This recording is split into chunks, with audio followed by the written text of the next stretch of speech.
En 2003, plus de 15 000 personnes sont mortes en France, de chaleur. La plupart avaient votre âge. Le gouvernement a dit ensuite « Nous ne savions pas que ce serait aussi terrible ». 22 ans ont passé. Aujourd'hui, il fait de nouveau 42 degrés. Et j'ai toutes les raisons de penser que l'histoire s'apprête à se répéter. Mais personne ne veut en parler à voix haute. Posez-vous cette question, maintenant, avant de continuer à regarder. Pas demain, maintenant. Si vous vous sentez mal ce week-end, s'il vous arrive quelque chose dans les prochaines heures, est-ce qu'il y a un lit libre dans votre hôpital? Est-ce qu'une ambulance pourra arriver à temps? Est-ce que quelqu'un saura que vous avez besoin d'aide? Ce sont des questions simples. Ce sont des questions auxquelles aucun responsable officiel n'a répondu clairement. Et c'est précisément pour cela que nous allons y répondre ensemble, maintenant, dans les 20 prochaines minutes. Mercredi 23 juin 2025. Retenez cette date. Elle sera citée dans les livres d'histoire, dans les rapports parlementaires, dans les enquêtes judiciaires peut-être. C'est la journée officiellement enregistrée comme la plus chaude en France depuis 1947, depuis 78 ans. 2 générations entières se sont succédées sans jamais connaître une telle chaleur sur ce territoire. Et ce jour-là, dans un hôpital de Lyon, un médecin urgentiste a dit à voix basse à son collègue, pour que les patients n'entendent pas, « Si demain c'est pareil, on ne tiendra pas ». Vous pensez qu'il exagérait? Continuez à regarder, vous déciderez vous-même. Ce qui s'est passé le mercredi 23 juin 2025 n'est pas un événement météorologique isolé. C'est l'aboutissement d'une trajectoire. C'est le résultat de décisions prises et de décisions non prises sur plusieurs décennies. 58 départements placés sous alerte rouge simultanément. Pas 10, pas 20, 58. Cela représente plus de la moitié du territoire métropolitain français. Les Bouches-du-Rhône, le Var, l'Hérault, la Gironde, le Rhône. Si vous habitez dans l'un de ces départements ou si vous y avez de la famille, vous savez de quoi je parle. Vous avez senti cette chaleur sur votre peau. Vous avez vu les volets fermés dès le matin. Vous avez entendu les sirènes plus souvent que d'habitude. Ce n'était pas votre imagination. 40 à 42 degrés. Et cette chaleur ne devait pas s'arrêter le lendemain. Pas le surlendemain non plus. Les prévisions indiquaient une persistance jusqu'au week-end. Cela signifie quelque chose de très précis pour un corps humain. Pas de récupération nocturne suffisante, pas de moment où l'organisme peut souffler, pas de répit. Les nuits restaient chaudes, les appartements accumulaient la chaleur jour après jour. Et pour les personnes de plus de 60 ans, cela n'est pas un inconfort, c'est une menace physiologique réelle. Parlons de physiologie justement, pas pour vous faire peur, pour vous donner des faits. À partir de 60 ans, le mécanisme de thermorégulation du corps humain fonctionne différemment, plus lentement. La sensation de soif arrive plus tard, parfois beaucoup plus tard. Le cœur supporte moins bien l'effort supplémentaire que représente la lutte contre la chaleur. Les reins filtrent moins efficacement. Les médicaments que beaucoup de personnes de votre génération prennent quotidiennement, pour la tension, pour le cœur, pour le diabète, peuvent interagir dangereusement avec la déshydratation. Ce n'est pas une liste de symptômes abstraits, c'est ce qui s'est passé dans des milliers d'appartements en 2003. Des gens qui ne savaient pas qu'ils étaient en danger. Des gens qui pensaient simplement avoir trop chaud. Plus de 15 000 morts en 2003. Ce nombre, il faut le laisser résonner. 15 000. C'est une ville entière. C'est une catastrophe de guerre. Et la majorité de ces victimes étaient des personnes âgées, vivant seules, dans des logements sans climatisation, dans des villes où personne n'était venu vérifier si elles allaient bien. Certaines n'ont été découvertes que plusieurs jours après leur mort. En France, en 2003. Dans un pays avec un système de santé considéré comme l'un des meilleurs du monde. Alors voilà la question centrale. Voilà ce qui devrait vous tenir éveillé ce soir. Après 2003, la France a créé un plan national canicule. Elle a mis en place des registres de personnes vulnérables.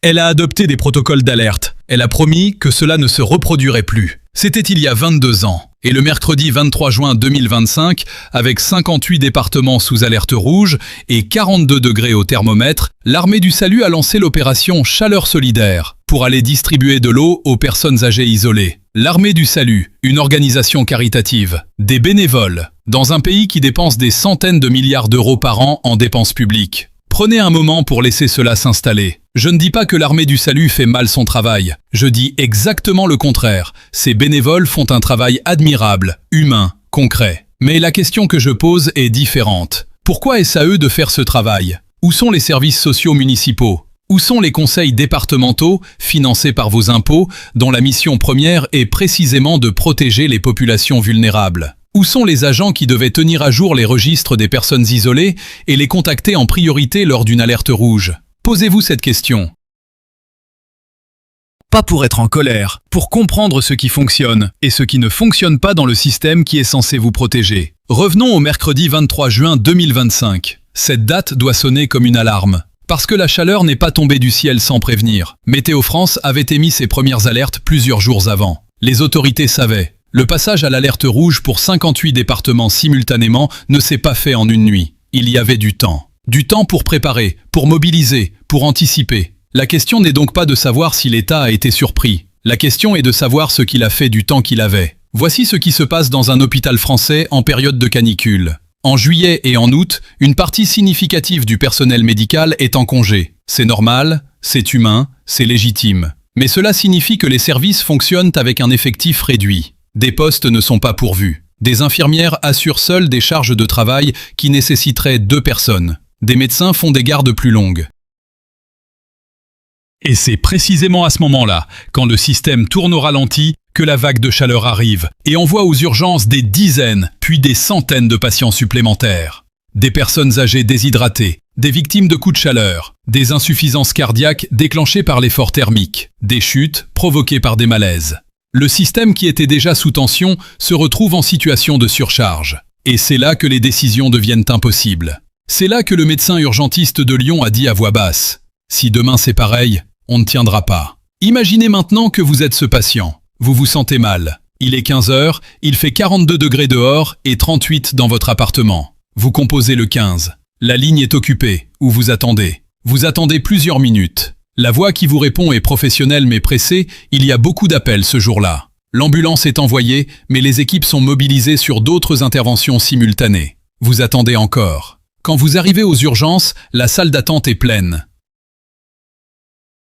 L'infirmière de triage vous évalue rapidement. Vous n'êtes pas en arrêt cardiaque, vous n'êtes pas inconscient. Vous passez donc après d'autres cas jugés plus urgents. Vous attendez dans un couloir. Il fait chaud dans ce couloir aussi, parce que l'hôpital est un bâtiment ancien qui n'est pas entièrement climatisé. Ce scénario n'est pas une fiction. C'est une reconstruction fidèle de ce qui s'est produit lors des précédentes vagues de chaleur. Et le mercredi 23 juin 2025, les conditions étaient réunies pour que cela se reproduise. La question du conditionnement d'air dans les hôpitaux français mérite qu'on s'y arrête. Une part importante des établissements hospitaliers français, notamment dans les villes moyennes et en province, sont logés dans des bâtiments anciens qui ne disposent pas de climatisation centrale. Des ventilateurs sont installés en urgence. Des brumisateurs sont mis en place dans les couloirs. Des glacières circulent avec des bouteilles d'eau. Ce sont des solutions de fortune. Ce sont des rustines sur un système qui n'a pas été conçu pour fonctionner à 40 degrés.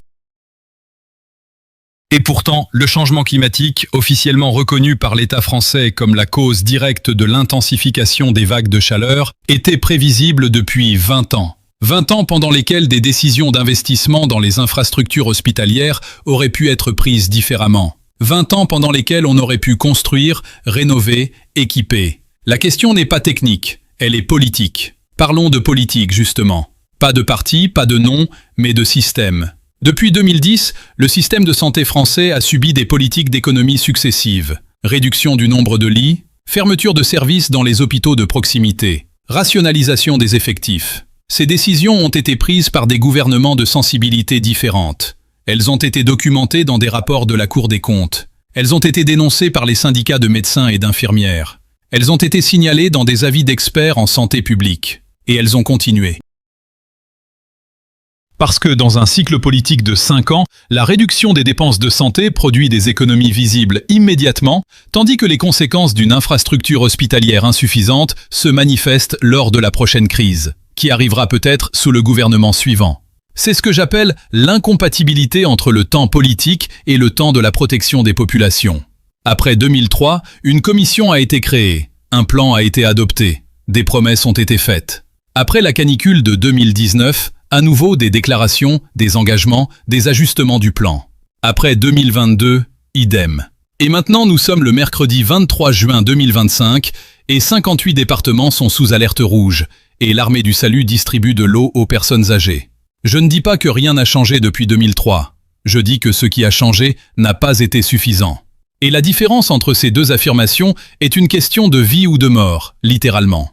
Permettez-moi de vous parler de quelqu'un. Appelons-la Madame Jacqueline. Elle a 74 ans. Elle vit seule dans un appartement au 5e étage d'un immeuble sans ascenseur à Marseille. Elle n'a pas de climatiseur. Dans les années précédentes, elle s'en sortait. Elle fermait les volets, elle buvait de l'eau, elle sortait tôt le matin. Ses enfants habitent dans une autre ville. Ils appellent une fois par semaine. L'assistante sociale passe le mercredi. Aujourd'hui, c'est mardi. Il est 19 h. La température extérieure est encore à 39 degrés. Dans son appartement, le thermomètre affiche 36. Elle boit peu, pas par négligence, mais parce que la sensation de soif s'émousse avec l'âge. C'est un fait médical, elle ne le sait pas. Elle se sent fatiguée, un peu étourdie. Elle pense que ça va passer. Elle ne veut pas déranger ses enfants pour si peu. Elle hésite à appeler le 15. Ce n'est pas une urgence, se dit-elle. Peut-être qu'elle a raison, peut-être qu'elle a tort. Et peut-être que demain matin, quand l'assistante sociale arrivera, il sera trop tard. Ce portrait n'est pas inventé. C'est le portrait collectif de milliers de personnes qui sont mortes en 2003. Des gens qui avaient des familles, des histoires, des habitudes, des voisins. Des gens qui n'ont pas appelé à l'aide parce qu'ils ne savaient pas qu'ils en avaient besoin, ou parce qu'ils ne voulaient pas déranger, ou parce que personne n'était venu leur expliquer les signes d'alerte. Le mercredi 23 juin 2025, combien de Madame Jacqueline étaient dans leurs appartements surchauffés, seuls, à espérer que ça passe? Et maintenant, je m'adresse à vous directement. Vous qui regardez ceci, vous avez peut-être une mère, un père, une tante, un voisin âgé, quelqu'un qui vit seul, quelqu'un que vous n'avez pas appelé depuis quelques jours, quelqu'un dont vous supposez qu'il va bien parce que vous n'avez pas eu de nouvelles alarmantes. L'absence de mauvaises nouvelles n'est pas une bonne nouvelle quand il fait 42 degrés et que la personne âgée en question ne veut pas vous inquiéter. Voici ce que je vous suggère, non pas comme conseil de santé publique, mais comme réflexion que je partage avec vous. Appelez. Maintenant. Pas ce soir. Maintenant. Demandez si la personne boit suffisamment. Demandez si elle a de l'eau fraîche. Demandez si quelqu'un passe la voir. Ce coup de téléphone peut sembler anodin. En 2003, des milliers de familles auraient donné n'importe quoi pour avoir passé ce coup de téléphone. Revenons au registre de personnes vulnérables. Après 2003, les communes françaises ont été chargées de constituer des listes de résidents âgés ou handicapés vivant seuls, sans climatisation, susceptibles d'être en danger lors d'une canicule. Ces registres existent, en théorie. Mais leur exhaustivité varie considérablement d'une commune à l'autre. Certaines mairies les ont tenues à jour rigoureusement. D'autres ont laissé ces listes vieillir, avec des noms de personnes décédées et des absences de personnes qui auraient dû y figurer. Voici un test simple que vous pouvez faire. Appelez votre mairie demain matin. Demandez si vous êtes inscrit sur le registre canicule. Demandez si quelqu'un vous contactera en cas d'alerte rouge. La réponse que vous obtiendrez vous en dira plus sur l'état de préparation de votre commune que n'importe quel discours officiel. Le changement climatique est officiellement reconnu par le gouvernement français comme la cause directe de l'intensification et de la multiplication des vagues de chaleur. Ce n'est pas une opinion, c'est la position officielle de l'État. Cela signifie que les épisodes comme celui du mercredi 23 juin 2025 ne sont pas des anomalies. Ils sont la nouvelle norme. Ils seront plus fréquents. Ils seront plus intenses. Les projections climatiques le montrent clairement. Ce qui était exceptionnel en 2003, ce qui était encore inhabituel en 2019, deviendra ordinaire dans les décennies à venir. Ce que nous vivons aujourd'hui est l'avant-goût d'un été normal en 2050. La question n'est donc pas de savoir si la France sera de nouveau frappée par une telle canicule. La question est de savoir si, la prochaine fois, les hôpitaux seront prêts, si les registres seront complets, si les services sociaux seront mobilisés, si les bénévoles de l'armée du salut n'auront pas à compenser les défaillances de l'État. Il y a quelque chose qui me préoccupe profondément dans la manière dont cette crise a été gérée, ou plutôt dans ce que la gestion de cette crise révèle. Chaque fois qu'une catastrophe survient, le réflexe institutionnel est de créer une commission, d'adopter un plan, de faire des annonces. Ces annonces sont sincères parfois. Elles sont aussi, souvent, conçues pour absorber la colère publique et permettre le retour à la normale politique. Le plan national canicule, adopté après 2003, est un document réel, avec des protocoles réels. Mais un plan ne vaut que par sa mise en œuvre. Et la mise en œuvre dépend de financement, de personnel formé, de structures opérationnelles, de volonté politique maintenue dans la durée, pas seulement dans les semaines qui suivent une catastrophe, mais pendant les années calmes, quand personne ne regarde. Voilà ce que je veux que vous reteniez de ce que nous avons traversé ensemble dans ces 20 minutes. Le mercredi 23 juin 2025 n'est pas une date du passé, c'est une date du futur. Parce que ce qui s'est passé ce jour-là, les 58 départements en alerte rouge, les 42 degrés, les hôpitaux sous tension, les bénévoles de l'armée du salut dans les rues, les personnes âgées seules dans leurs appartements surchauffés, tout cela se reproduira. Peut-être l'été prochain, peut-être dans 2 ans, peut-être avec des températures encore plus élevées. Plus de 15 000 morts en 2003. Ce chiffre devrait être gravé dans la mémoire collective française comme un avertissement permanent. Mais 22 ans plus tard, le mercredi 23 juin 2025, nous avons de nouveau 42 degrés, de nouveau des hôpitaux débordés, de nouveau des personnes âgées isolées sans filet de protection suffisant. Et quelque part dans un hôpital de Lyon, un médecin urgentiste dit à voix basse à son collègue, pour que les patients n'entendent pas, « Si demain c'est pareil, on ne tiendra pas ». Est-ce qu'il exagérait? Vous avez maintenant tous les éléments pour répondre vous-même. Et peut-être que la vraie question, celle que vous seul pouvez poser à votre propre conscience, c'est de savoir ce que vous ferez de cette réponse.